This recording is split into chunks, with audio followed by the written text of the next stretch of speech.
Welcome, everybody. We are kicking off our next session. I have Joline Rivera here with me. She is the founder of, I just lost you.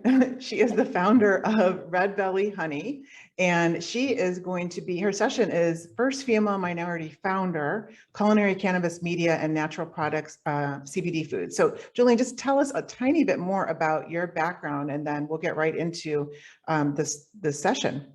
Sure. Hi, everyone. Good morning. I actually spent 20 years in food media and found out that a friend of mine had friend's dad had cancer, and really flipped my life upside down and launched the first culinary cannabis media company dedicated to culinary cannabis for health and wellness called Kitchen Toke. And doing that work, I noticed the enormous amount of junk food happening or being paired with cannabis. So I launched Red Belly Honey, which is the only natural product food on the planet that's infused with CBD from hemp by honeybees. Awesome. Awesome. So, I mean, you're super successful. I mean, I've been, connected with you on LinkedIn, and we've talked several times, and we featured you in Female Disruptors. But tell us about your childhood and how you learned to really count on yourself to translate into where you are today. Well, when I think about doing these kinds of events and talking to other women, I think it's really important to think about what other women ask me, what other women in my life say to me. And I often get this question, how did you learn how to count on yourself, or how do you stay motivated, or how do you do what you do? There are a lot of times around my team and my friends, I'll say something like, I want that, I deserve it. And you should see the looks I get, because I often say I deserve that, or I deserve more. And this is something that's been inside of me since I was a little girl. And I think it's important to also, when you're hearing my advice or listening to me this morning, you might want to know where I came from. And I think, a lot of people don't know this story. I grew up in Des Moines, Iowa. I'm the adult child of two alcoholics. My childhood was filled with chaos, with alcohol abuse, domestic violence, physical abuse, divorce, remarriage, more divorce, and then later even suicide. I once said to a friend, if you wrote my upbringing down on paper, I shouldn't be here. So I often think, why am I? How did I beat the odds? What was it, in me that maybe didn't happen for my siblings? I went to a private school that my parents couldn't afford, and everyone around me in this school had money. They had cars when they turned 16, and they had, new things. And every school season, they got new clothes and new purses and new shoes. And as a child, you notice those things. I have a very distinct memory at the age of 10 of watching with disgust, to be honest, watching my parents argue and pouring a bowl of soup in the kitchen and thinking to myself at the age of 10, I deserve better than this. You're doing it wrong. I'm not really sure how you're supposed to do it, but I knew that it wasn't supposed to be this way. And I remember this feeling of wanting more and thinking, how did I get here and how do I get out of here? And I think, I think about that all the time. Where did that come from? And I think when you grow up in an environment like that, it's either you lay down for it or you let it beat you, or you sort of push against it. Yeah, I think I learned a lot in the past year about trauma, and I always kind of looked at trauma as like physical trauma, but I learned that there's all these different categories of trauma, that most of us have experienced some sort of trauma in their life. And, the trauma, I think this is in your case, puts us in survival mode, and we're able to compartmentalize things and, kind of just move forward, because you've been in, sounds like, in survival mode since you were a little girl, which is what somebody told me about a year ago when I was kind of like going through a little bit of a burnout mode. But when did it click for you where confidence was you were able to override, take fear and override it with confidence? And what was it that made you kind of like want more and move forward and not have those terrible possible things happen to you? It was baby steps for sure. I mean, at the age of 10, it's like trying out for teams and doing it. It's having moments where I wanted to get attention from my dad. So I played softball a lot because I knew he would pay more attention to me. That was the only way I could get attention at the time. And, you know, being on the pitcher's mound, not having a good game and having him come out and say, you know, get your head in the game. This is what you're here for. You asked for this, step up. And when you really dig deep and you step up and then you win or you have a positive outlook, it's that kind of thing. And then I went from there to my first job, you know, in high school. And then when you learn that money equals freedom and you start to express that in different ways, you know, at the age of 16, my mother's drinking got bad enough where I had to leave and move in with my dad. And I was really going from one alcoholic to another. And at 17, I was paying my dad rent and he expected me as a woman or as a girl to cook and clean. And I didn't feel like that was my job, not only in that house, but I thought that I deserved to be better than somebody who cooked and cleaned, or who, you know, my friends would say, talk about getting married after high school. And I remember thinking, no. So it was a lot of things. I moved out of my dad's house. I became financially independent at age 17.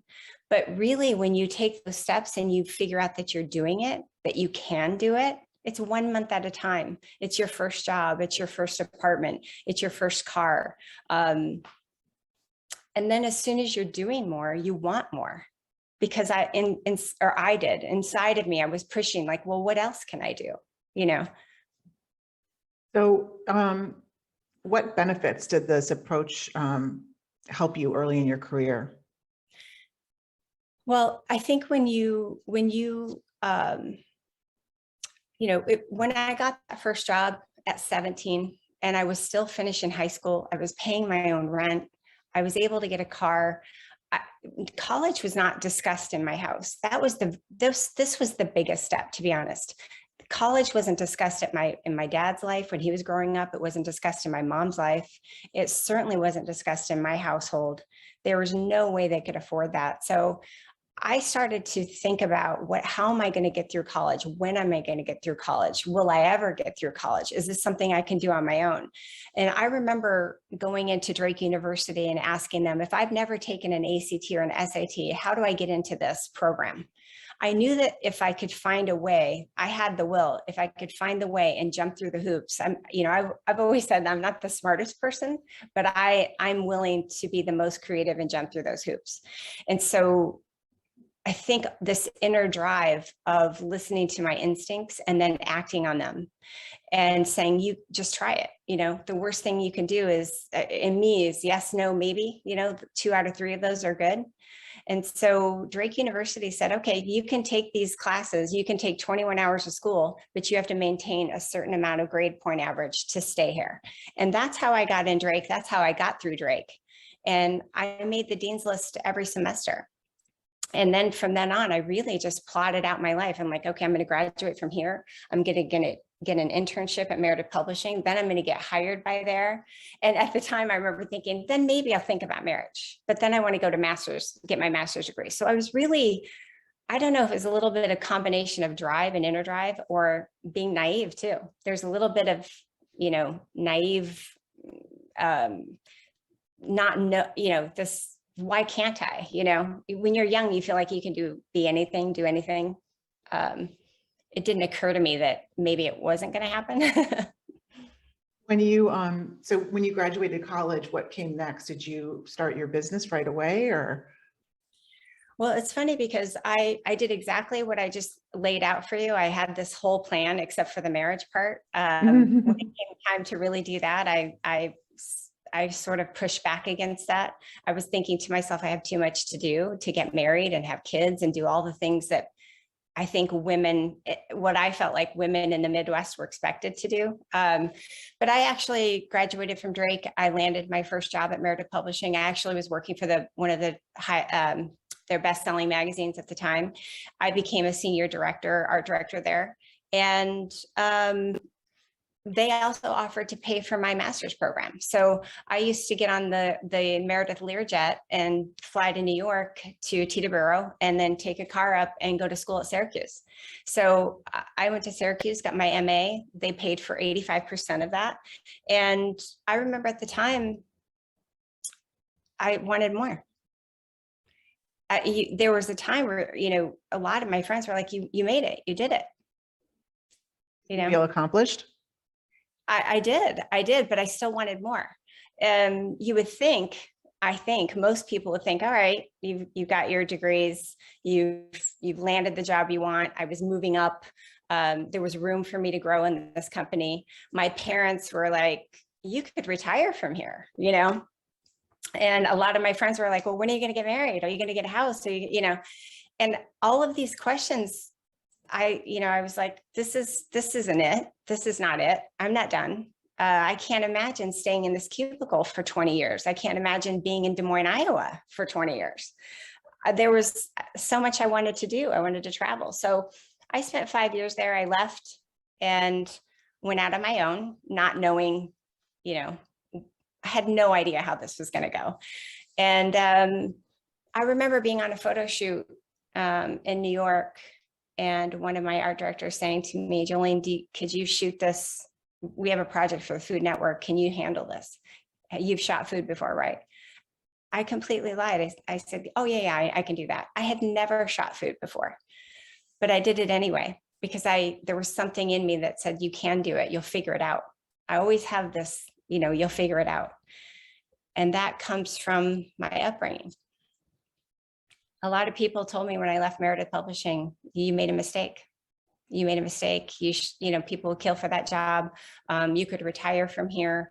What are you doing? I can't believe you're leaving here. My parents were so disappointed when I quit Meredith Publishing. What happened next? When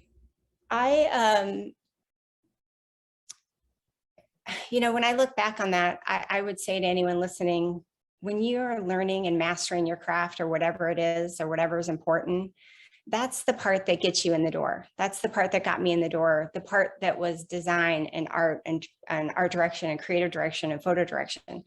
My ability, or your ability, our ability to execute, at the highest level, at these skills, that's what allowed me to work in an industry, for these big brands, for, to drive, to figure out and navigate what else could I do? If this brand isn't big enough, what other brands do I want to work for?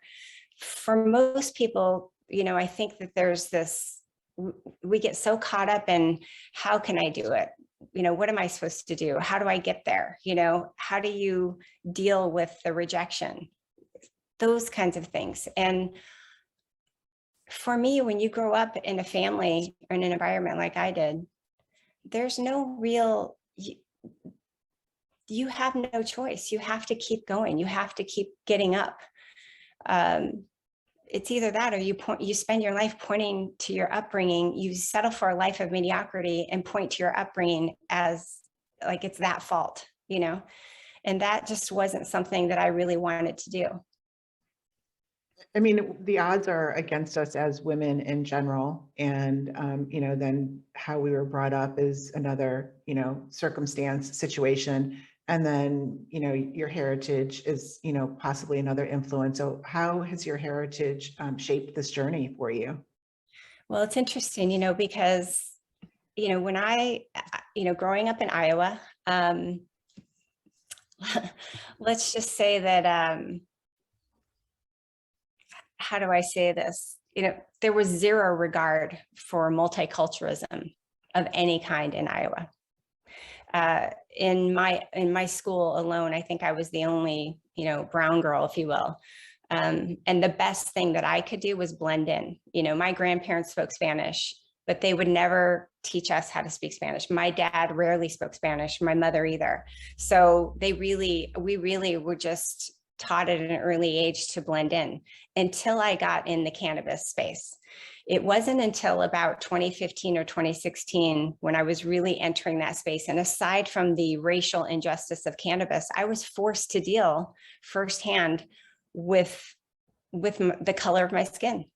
And I remember sitting around a conference table here in Chicago. I had just hired a brand new PR agency. We were down on Michigan Avenue, 9th floor, beautiful building, huge conference room table full of people. It was myself and 2 of my team members. And we were discussing strategy for Kitchen Toke. and talking about the things that were important to me. And I brought up that I really wanted to discuss our company's position that we cannot celebrate this plant without addressing the racial, the history of social injustice and inequity. And the founder of the PR company said to me, yeah, Joline, we're not going to talk about that. And I said, what do you mean we're not going to talk about it? And she said, well, it makes people uncomfortable. And I pushed, and she stood up at the table and she said, no, it makes people uncomfortable. And that's when I said, wait a minute, I'm very aware that it makes people uncomfortable. I'm a brown girl sitting at a table with 10 other white people telling her to be quiet. And my answer to you is no, we are going to talk about it. We're going to address it. This is important to me. I mean, I could have straight up canceled them if I wanted to, but instead, the perseverance, you know, the grit that I learned when I was little, I learned very early on what I had to say was important, and I was going to say it, and it was going to happen. And I just don't let people tell me it's not. And I think that's the part where, you know, we tell women all the time, listen to your instincts, but we don't tell women to act on them, to trust them. You know, even as a brand for Kitchen Toke and Red Belly, I often find myself saying to other women, carve out time for yourself. Your health is most important. You know, you want calmer, get rid of your anxiety, better sleep, better food, better sex. We talk about that stuff all the time, but we really don't tell them how to trust what they need, what they want, and actually make it happen. How often do you say to people in your life, your families, your husband, no, we're not doing what you want to do today because this is what I want to do, and I'm doing what I want to do today. That doesn't happen very often. That's so true. How do you see this as translating into the self-reliance and being resilient? We talked about that yesterday in a bunch of sessions. And how does that translate into being a founder? And what can the future female disruptors that are here today or watching the recording, like, what can they do to take action, to actually, like, not just hear it in their mind, listen to their mind, but actually take it out of their intuition and just go? I think it's, like I said, I really believe it starts with trusting yourself, and it starts with really, really committing to this idea that you deserve more. When you can look at yourself in the mirror and say to yourself, I deserve more, and really believe it, that's everything to me. I think, how often do you really say that? I deserve this. It's just not a sentence that we're used to saying. And we're taught, I think, from early on, it's selfish to say that. But if you don't take care of you, who else will? I mean, I've gotten so much pushback in that, you know, in that area, you know. To be honest, I've never really considered anything else. I've never been married. I don't have kids. I completely buck the system, not just of my family who, you know, they're all married. They all have kids. I really went against the grain, and I think what women were supposed to do. You know, all of my friends got married. A lot of them got divorced too. So, I mean, I've had this my entire life, to be honest. I can't even imagine, you know, not being resilient, not getting back up. It wasn't a choice. And so for other people, when people say to me, how do you do it? It starts inside of me. I can't make a commitment to eat better, sleep better, do better if I don't really believe I deserve it. That's amazing. And I think that I know that other women that have had maybe similar upbringings don't feel like they deserve it. And they feel, you know, like, because they were brought up this way, it's almost like self-sabotage. They're afraid to be successful. They're afraid to take that extra step where, you know, what do you say to those women? Like, how can they overcome that? Well, I mean, you know, I think you really have to weigh out where that advice is coming from. So many people have made the obvious choices. I've made all the other ones. When you look at where this advice is coming from, or where the judgment is coming from, a lot of people just do what's expected of them. You know, they're not really setting the rules for themselves or creating the new path. And I think, you know, when I think about, you know, the confidence, you know, that counts, or the guilt-free, you know, it's really about being guilted or shamed into doing what other people expect of you and doing what other people want, even within the confines of your own home, you know, whether it's a husband or kids, you know, tugging at you all the time. I mean, I hear my friends talk about it, but it really, most of them, even kids, no kids, you know, their kids may be in college, whatever it is, you have to change your thinking, and you have to start with yourself. I mean, I have so many friends who aren't really there still yet.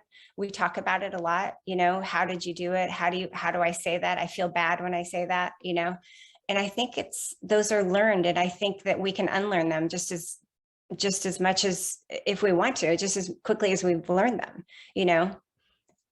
Yeah, I think women don't want to really face that. You know, it's easier to just keep going forward and not look back to kind of repair and reset. Because it's not easy to do. It's going to take a lot of work. And, you know, I can just, from my own experience over the past year doing a reset, you know, I thought making certain changes would change things almost immediately or within a 30-day period. And it's taken, you know, it takes unraveling, and, you know, you look back 12 months and you're like, okay, you've made progress, but there's still progress to be made. And I'm sure, you know, you feel that way too.